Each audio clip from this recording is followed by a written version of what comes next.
Kryetari i Partisë Demokratike Lulzim Basha përshëndeti votimin e dekriminalizimit duke shprehur gatishmërinë e plotë për zbatimin e kësaj pakete, por Basha ishte dyshues për vullnetin e palës tjetër në qeverisje.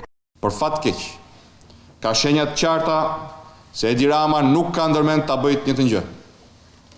Ndaj u bëj sot thirrje edhe socialistëve të ndershëm të mos lejojnë që ata që paketës së dekriminalizimit i shpëtuan si skarcitete të diktojnë e të bëjnë ligjin në familjen e tyre politike sipas skemës që po zbaton sot Edi Rama.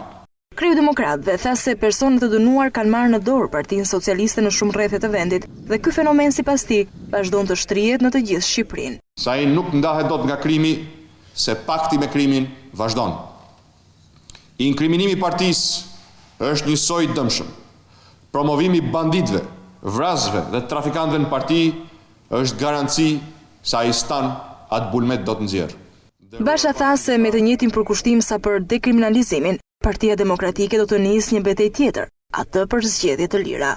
Ne do t'i prim kësaj betejë, sepse vetëm me votën e lirë nesër do të shërohen të gjitha plagët që Edi Rama i ka shkaktuar vendit dhe qytetarëve. Në fund të deklaratës, Lulzim Basha përsëriti qëndrimin e opozitës për vijimin e protestave paqësore deri në largimin e qeverisë Rama.